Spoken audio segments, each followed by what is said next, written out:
Au commencement. Nous vivons dans un monde magnifique. Regarde comme c'est beau. Mais revenons au tout début et découvrons dans la Bible comment tout a commencé.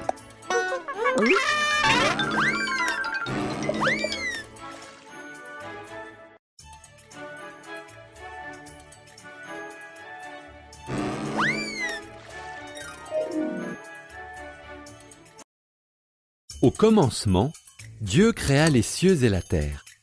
Tout était plongé dans l'obscurité.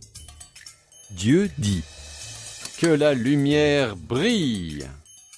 Il appela la lumière « jour » et l'obscurité « nuit ». Et voilà pour le premier jour.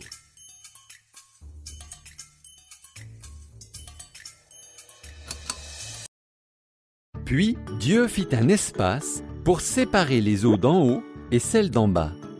Il appela cet espace « ciel ». Et voilà pour le deuxième jour.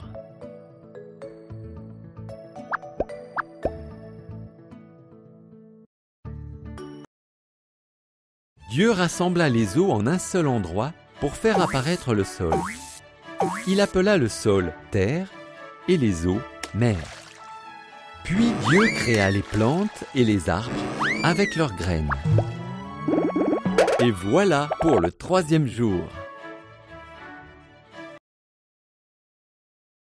Ensuite, Dieu créa des sources de lumière dans le ciel. Il fit le soleil pour le jour, la lune pour la nuit et toutes les étoiles. Et voilà pour le quatrième jour.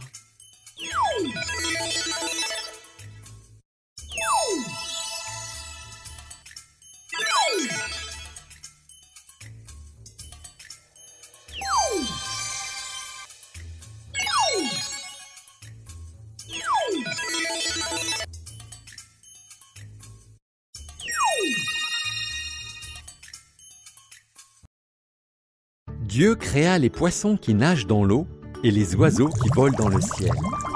Et il leur dit « Ayez des bébés, remplissez le monde, chantez, éclaboussez. » Et voilà pour le cinquième jour.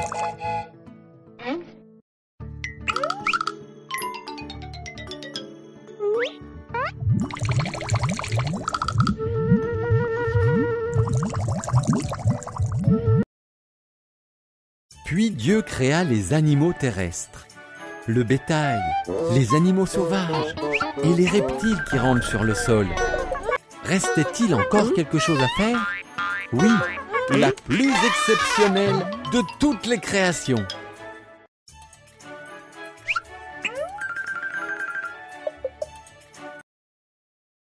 Alors, Dieu créa l'homme et la femme à son image. Il leur dit: ayez des enfants, soyez maîtres de la terre, dominez sur les poissons, les oiseaux et les autres animaux. Et voilà pour le sixième jour.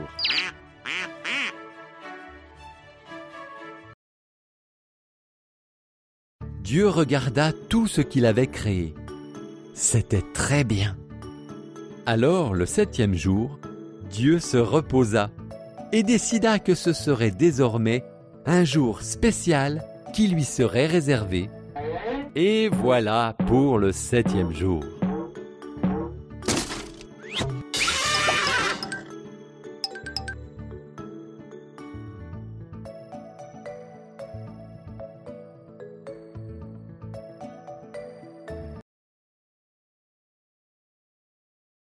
Dieu était content de ce qu'il avait créé, et il se reposa le septième jour.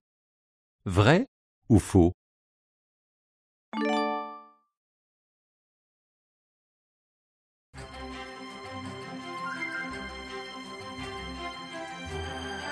Le premier péché. Le premier homme et la première femme, Adam et Ève, vivaient dans un beau jardin que Dieu avait préparé pour eux. Mais Satan vint sous la forme d'un serpent rusé afin de les tenter.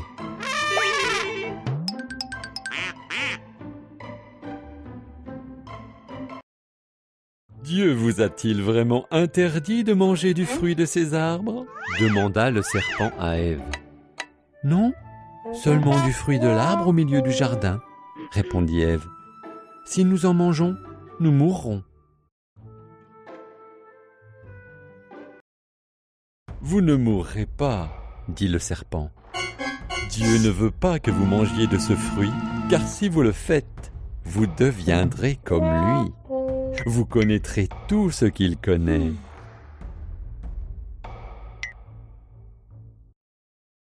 Ève mangea le fruit. Elle en donna à Adam, qui était avec elle. Il en mangea également. Aussitôt, ils découvrirent des choses qu'ils n'avaient jamais connues auparavant.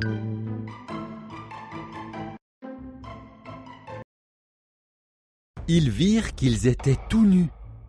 Ils utilisèrent alors des feuilles pour se couvrir. Ils n'avaient encore jamais ressenti la peur ou la honte. Ils comprirent donc qu'il y avait un problème.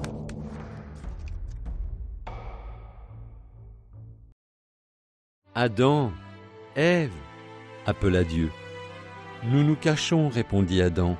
Nous sommes nus. Vous le savez parce que vous avez mangé de l'arbre, soupira Dieu.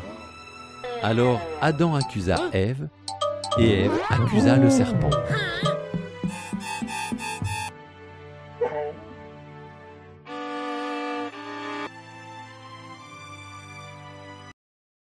Dieu dit, « Serpent, tu ramperas sur ton ventre. Le fils d'une femme t'écrasera la tête. Ève, tu souffriras pour mettre au monde tes enfants. Adam, tu devras te fatiguer pour tirer ta nourriture du sol. »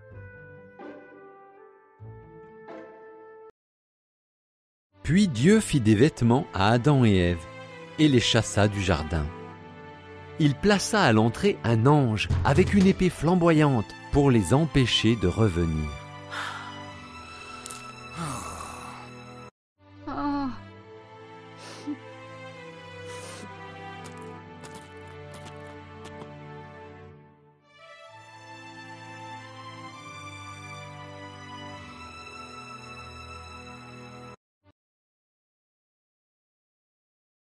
En désobéissant, Adam et Ève ont péché contre Dieu. Vrai ou faux?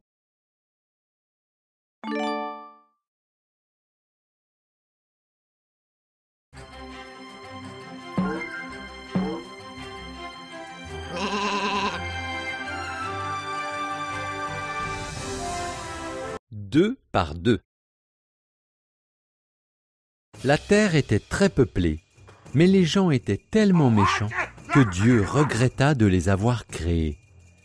Il décida alors d'envoyer un déluge pour nettoyer la terre de tous ses habitants.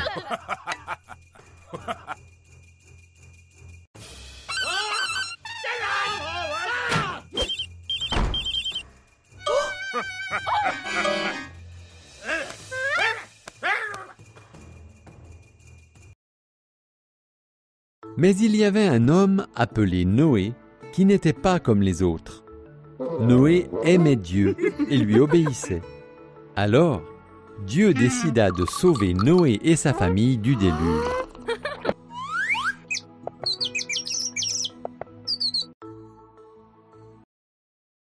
Dieu avertit Noé que le déluge allait arriver.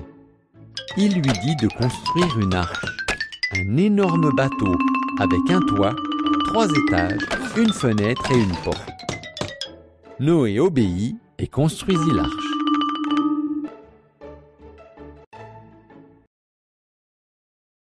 Dieu dit à Noé de rassembler 2 animaux de chaque espèce, un mâle, une femelle. Puis Noé, sa famille et les animaux entrèrent dans l'arche, et Dieu ferma la porte.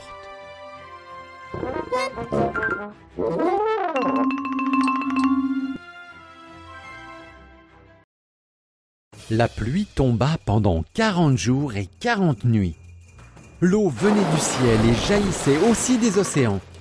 Même les plus hautes montagnes disparurent sous l'eau.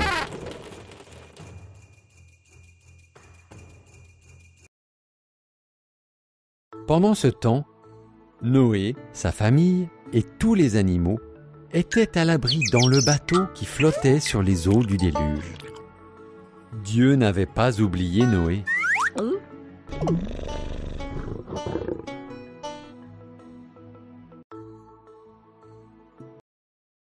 Dieu fit souffler le vent. Le niveau de l'eau baissa. L'arche s'échoua sur le mont Ararat. Noé lâcha une colombe. Quand elle ne revint plus, il comprit que le niveau de l'eau avait bien baissé.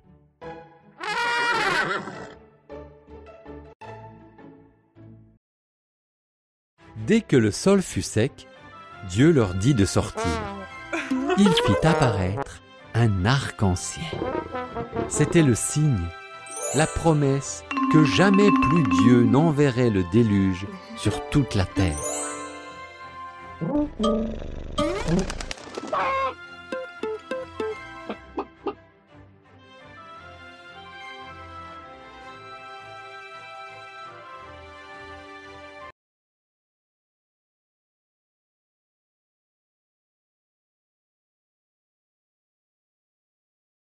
Dieu fit apparaître un arc-en-ciel pour promettre qu'il n'enverrait plus jamais le déluge.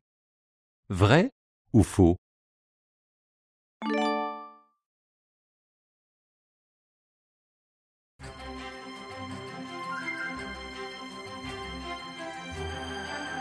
L'extraordinaire promesse de Dieu. Abraham vivait à Haran. Un jour, Dieu lui dit : « Abraham, quitte Haran et va dans le pays que je te montrerai. » Partir pour un pays inconnu? Abraham devait faire confiance à Dieu.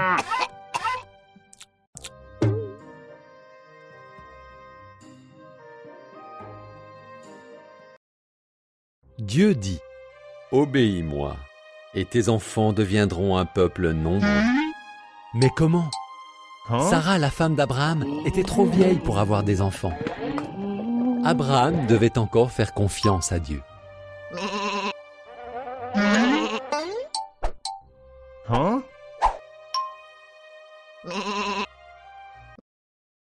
Dieu dit : « Va là où je te dirai, et tu auras plus de descendants qu'il y a d'étoiles dans le ciel.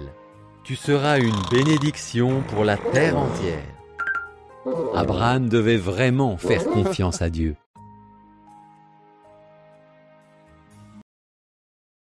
Alors Abraham fit confiance à Dieu. Il partit avec Sarah et son neveu Lot, en emportant tout ce qu'il possédait. Il alla dans la direction montrée par Dieu, jusqu'au pays de Canaan.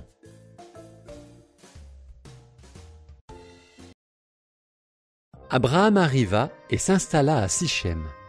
Dieu lui apparut et dit : « Je donnerai ce pays à tes descendants. » Abraham construisit là un autel à Dieu.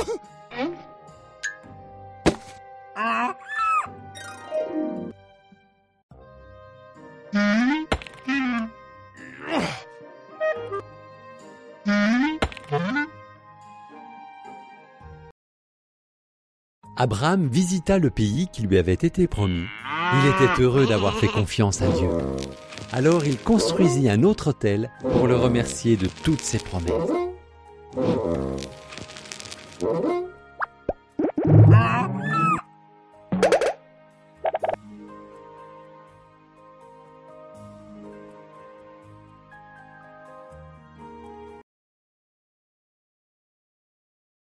Abraham a construit un autel pour remercier Dieu de toutes ses promesses.